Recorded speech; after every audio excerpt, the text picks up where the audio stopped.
যখন এই video record করছিলাম তখন পর্যন্ত দেশের বিভিন্ন জায়গায় রাতেই নানা রকম হুজ্জতি শুরু হয়েছে ওসমান হাদির মৃত্যুকে কেন্দ্র করে।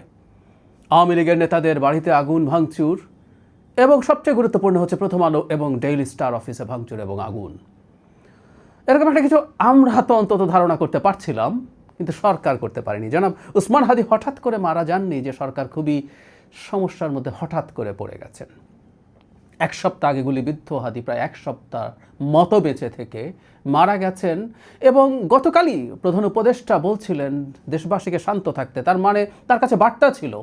আমরা প্রশ্ন করি কি প্রস্তুতি ছিল আসলে সরকারের? ওসমান হাদিকে যদি আমরা সম্মান জানাতে চাই, আসলে আমাদের কি করার কথা ছিল? তার চাইতে জরুরি কথা, এই দেশকে যদি আমরা আসলে ভালোবাসি তাহলে কি করার কথা? কারা এসব করছে একটু আলাপ করে রাখা দরকার। ওসমান হাদি মারা যাওয়ার পর প্রধান উপদেষ্টা একটা ভাষণ দিয়েছেন। মানে এই মানুষটাকে কিভাবে আসলে আর পথে রাখা যাবে আমি জানি না। আবারও তিনি একরকম মোটিভেশন দেওয়ার চেষ্টা করছেন, শান্ত থাকতে, কোনো রকম কোনো হঠকারী সিদ্ধান্ত না নিতে, হঠকারী কাজ না করতে।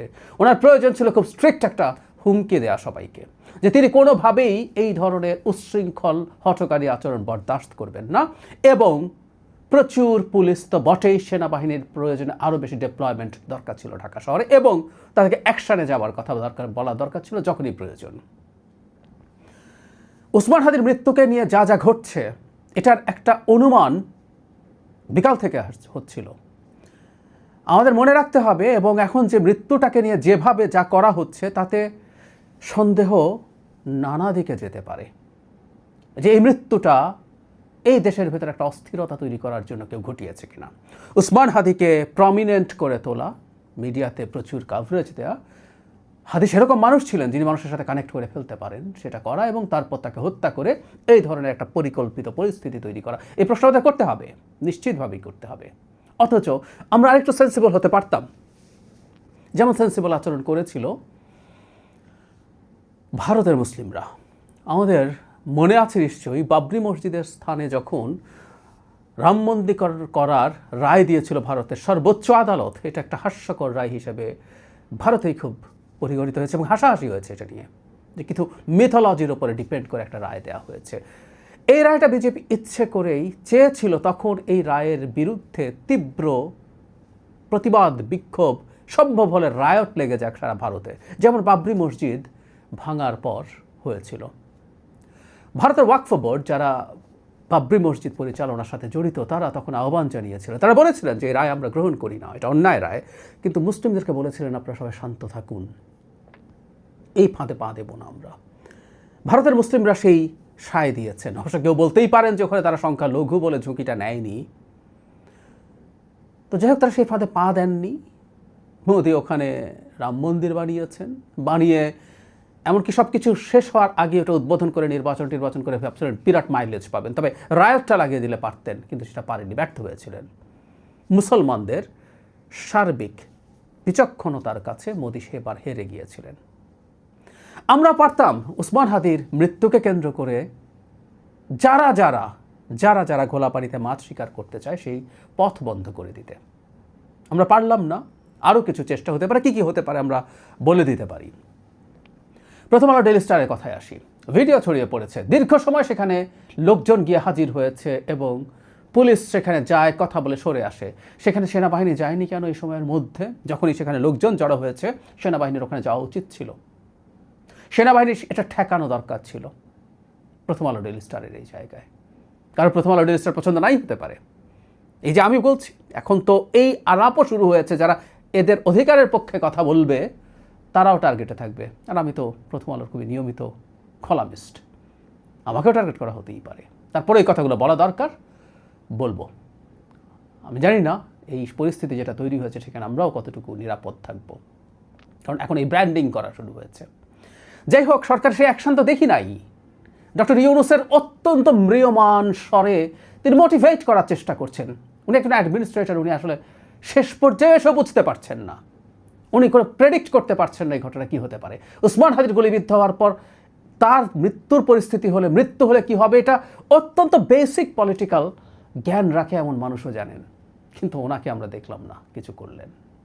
বিভিন্ন জায়গায় ব্লকেড হচ্ছে, শাহবাগ ব্লকেডের জন্য জুমা আর অলরেডি বিকালের দিকেই আহ্বান জানিয়েছিলেন। ওসমান হাদি তখন মারা যাননি, তার মৃত্যু ঘোষিত হয়নি। তিনি বলছেন যদি তিনি মারা যান তাহলে এটা করতে হবে এবং ওটা আটকে রাখতে হবে হত্যাকারীদের ধরা পর্যন্ত। আমরা ভিডিও যখন রেকর্ড করছি তখন দেখছি বিভিন্ন জায়গায় রাস্তায় ব্লকেড হয়েছে। ঢাকা শহরের কথা বলছি, ঢাকার বাইরে বিভিন্ন জায়গায় আওয়ামী লীগের বাড়িঘর ভেঙে চুরে গুড়িয়ে দেওয়া হচ্ছে, পুড়িয়ে দেওয়া হচ্ছে। কোনো জায়গায় সরকার কি আসলে যথেষ্ট প্রস্তুত ছিল? 6 দিন সময় ছিল প্রস্তুতি নেবার, অন্তত গতকালের পর থেকে যথেষ্ট প্রস্তুতি নেওয়ার সুযোগ ছিল। আরও কি হতে পারে? 32 নম্বরে আবার যাওয়ার চেষ্টা হতে পারে ইন্ডিয়ান হাই কমিশনের দিকে আরও অ্যাগ্রেসিভ ঢঙ্গে যাওয়া। আমরা গতদিন দেখেছি গিয়েছেন, খুব বেশি দূর যাওয়া যায়নি, সরকার ঠেকিয়ে দিয়েছিল। আবারও যাওয়ার চেষ্টা হতে পারে, সরকার সেটা শক্তভাবে হয়তো ঠেকাবেও। কিন্তু যদি আমরা যেতে থাকি তাহলে একটা সংঘাতময় পরিস্থিতি তৈরি হতে পারে এবং সেখানে যদি সেটা নিয়ন্ত্রণের জন্য হতাহত কেউ হয় সেটা আরেক নতুন সংকট তৈরি করতে পারে। এই সবগুলো পরিস্থিতি আসলে পরিকল্পিতভাবে তৈরি করা হচ্ছে। এবং দেখলাম কেউ এবার টুঙ্গিপাড়াকে টার্গেট করা হবে এই ধরনের আলাপ তুলছেন। যে কথাটা বলতে চাই আসলে, এই যে নানা রকমভাবে অস্থিরতা ছড়িয়ে দেওয়ার চেষ্টা সেটা চলছে। সাথে যুক্ত করে রাখি, কিছু ব্যক্তিকে টার্গেট করা হয়েছে যারা ঘোষণা দিচ্ছেন নাম ধরে যে এই ব্যক্তি যেহেতু ওসমান হাদির সমালোচনা করেছে, ইনকিলাব মঞ্চের কর্মকাণ্ডের সমালোচনা করেছে, তাই এরাই ওসমান হাদিকে হত্যাযজ্ঞ করে তুলেছে, সুতরাং এরা হত্যাযোগ্য। বিরাট সব বিপ্লবী দেখি আসলে এখন 5 তারিখের পর থেকে এক একজনের গলা এমন চড়েছে, এদের মধ্যে শিশু নন, কিন্তু শেখ হাসিনার সময়ে ন্যূনতম টু শব্দ কয়জন করেছে এগুলো আমাদের দেখা আছে। কারণ আমি প্রায় বলি যে শেখ হাসিনার পুরো এন্টায়ার সময়টার অ্যাক্টিভিজমের হিস্ট্রি আছে, তো কে কী করেছে না করেছে আমাদের দেখা আছে। তারা তাদের পুরনো যে কিছু করেনি, চুপ করেছিল, সেটার জন্য দ্বিগুণ গলা উঁচু করে এইসব হুমকি ধামকি বহু মানুষ দেশের ভেতরে থেকেও দিয়ে যাচ্ছেন। এই পরিস্থিতি নিজেদের মধ্যেও সংঘাত এবং আস্তে আস্তে এটা দলের মধ্যে সংঘাত তৈরির প্রবণতা বা চেষ্টা করা হচ্ছে, এটাই চেয়েছিলেন। তো সুতরাং ওসমান হাদির মৃত্যুকে কেন্দ্র করে যা করা হচ্ছে, প্রত্যেকটা জিনিস যে ভারতের কথা বলা হচ্ছে যে ভারত এটা ঘটিয়েছে, ভারত এটার সাথে আছে, আওয়ামী লীগ আছে, ইয়াস তারা বেনিফিটেড, তারা থাকতেও পারে, কিন্তু প্রত্যেকটা কাজ আদতে, আমি গতকালই বলেছিলাম, প্রত্যেকটা কাজ আদতে তাদের পারপাস সার্ভ করছে। প্রথম আলো ডেইলি স্টারের ওখানে খুবই উগ্র ডানপন্থীদেরকে দেখা গেছে, উগ্র ডানপন্থীরা ফেসবুকে এটা নিয়ে আহ্বান জানাচ্ছেন লোকজনকে দেশ থেকে বিদেশ থেকে। ফলে বাংলাদেশে যে উগ্রবাদ, ইসলামিক এক্সট্রিমিজম, ইভেন ভারত বাংলাদেশের যে হাই কমিশনারকে ডেকে নিয়ে গেল, সেখানে এক্সট্রিমিস্টরাই ভারতের দূতাবাসের দিকে যাচ্ছে বলে বলা হয়েছে। তো সুতরাং আমরা খুব ভালোভাবে বুঝতে পারি কোন ন্যারেটিভটা কারকে সাহায্য করে। সুতরাং যারা আমাদের সামনে দেশপ্রেম দেখাচ্ছেন, দেশপ্রেম করে এগুলো করছেন, আমাদের এটা বুঝতে হবে এর মধ্যে ভিন্ন খেলা থাকতে পারে। There is a high probability তাদের, কারণ এটা ভারতের ওদেরই বয়ানকে সাহায্য করছে, দেশে যাদেরকে আমরা দেশপ্রেমিক হিসাবে দেখছি, মিলিটেন্ট ওয়েতে এসব করছেন। সতর্কবার্তা জানানোর চেষ্টা করেছি, হয়নি। বাংলাদেশ একটা নির্বাচনের দিকে যাচ্ছে, ওসমান হাদি নিজে নির্বাচনের দিকে যাচ্ছিলেন। হাদি চলে গেছেন, হাদিকে যদি জিজ্ঞেস করা যেত তিনি কি করবেন, তিনি কি ভালো মনে করতেন এই সময়ে,